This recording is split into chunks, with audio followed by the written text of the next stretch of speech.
حياتي وكلفة دنياتي، أتحلف وحياتي وكلفة دنياتي، تهلهل طلقاتي بيوم الكلفة، بيوم الكلفة،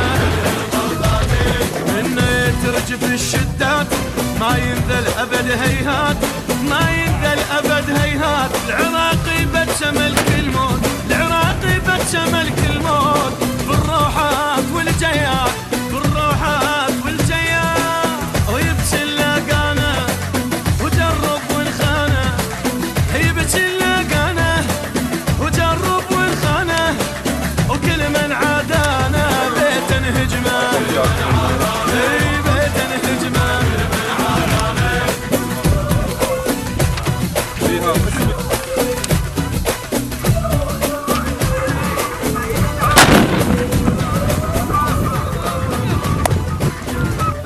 حقيقة قسم الإشعاع التابع إلى وزارة الداخلية قسم مهم ومتواجد في كل المناطق اللي يتم تحريرها.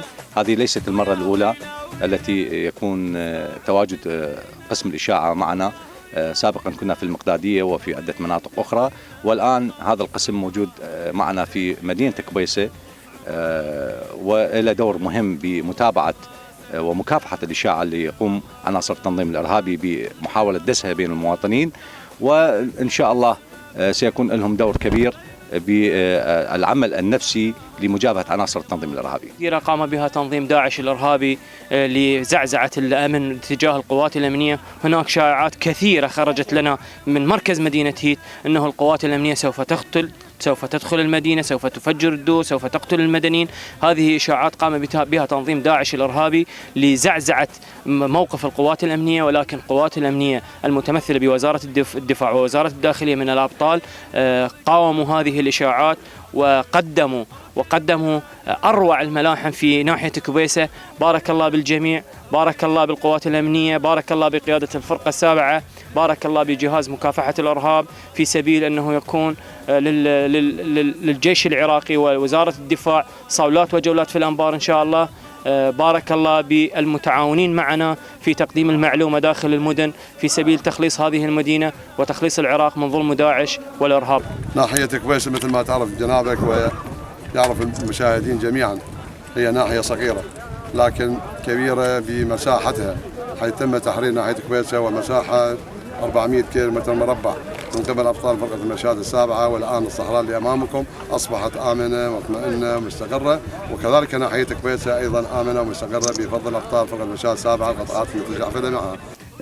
فوجنا من الأفواج المقاتلة ضمن الفرقة السابعة البطلة التي شاركت في تحرير ناحية كبيسة، وكذلك مطاردة العدو أينما وجد في الصحراء، وهذا العدو الذي أرهب الناس بقوته وإشاعته أصبح أمامنا ذليلا ولا يستطيع الوقوف أمام ضربات الأشاوس الأبطال من فوج الطوارئ ومن القوات الأمنية الأخرى.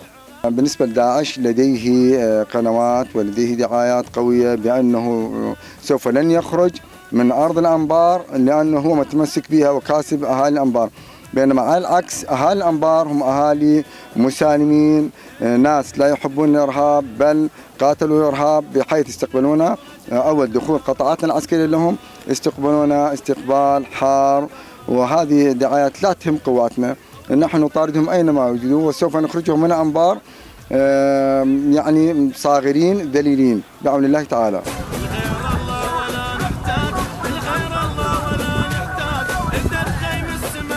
سمعنا اخبار انه ما راح نسلمها بسهوله، راح نسلمها يعني شغله مثل ما يقول البيوت كلها نوقعها، نمسح البيوت، ما اعرف شيء، يعني ما نعطيها بالسهوله. لا ما اثرت على عزيمتنا، لان قاعدين ننتظر القوات الامنيه، لان القوات الامنيه قالوا لا تطلعون الا نجيكم احنا، يعني لا تنهزون من سالفه ولا تنهزون منا. احنا نشكر القوات الامنيه ومنصورين ان شاء الله باذن الله. ان شاء الله احنا منتصرين مع القوات الامنيه رجال كبيسة.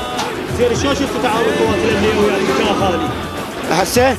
هسه والله زينين وطيبين، والله العظيم زينين وخوش ناس، وما مسوين مشاكل في داعش دمرونا الدمر. هاي اللي اقول لك اياها السالفه، وشكرا وعلى راسي. هاي اللي اقول لك اياها. تعاون من قبل المواطنين والكل يعني حتى نساء شباب ما قصروا ولا. التنظير بالدعايه انه الجيش راح يقتلكم، راح يسبي نساء، يسبي كذا يسبي كذا يسبي كذا الى اخر القضيه، ولكن هذه كل ابوها احنا نعرفها اشاعات مغرضه وما لها صحه. الجيش جيشنا جيش عراقي بطل باسل يقاتل من الشمال الى الجنوب ومن الشرق الى الغرب، وجيش بطل وشجاع وما عنده تفرقه لا بين هذا ولا بين هذا، جيش وطني مخلص خالص تمام. والقوات الامنيه دخلوا استقبلناهم بالهلائل والشكليات نثروا عليهم، وحيا الله الجيش العراقي البطل الباسل من الشرق الى الجنوب.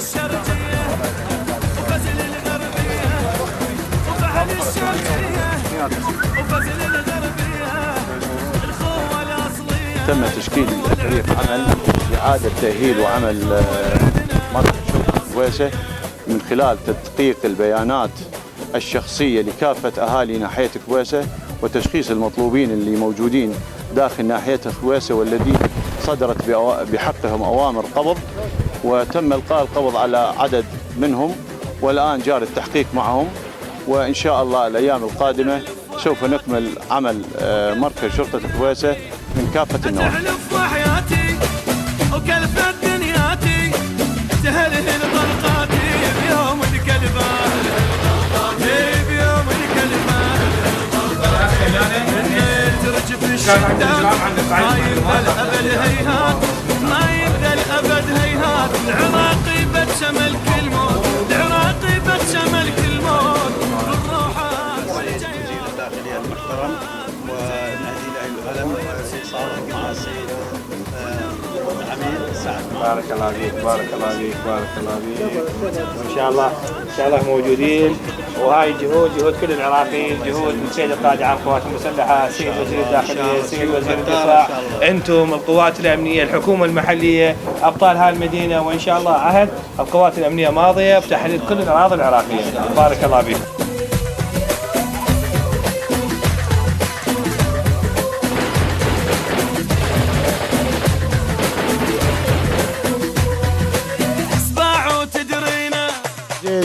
وبركة والحمد لله الحمد لله على هالوقت ان شاء الله، والله يديموا والله يخليكم واحد طولة العمر طولة العمر ان شاء الله، ويسير لكم اموركم بجاه الرسول، يحفظك ويخليك ان شاء الله، تسير اموركم تسير امور احنا ان شاء الله. هي بعد ما صارت بعد انتم بعد عليكم الشغل الكبير عليكم.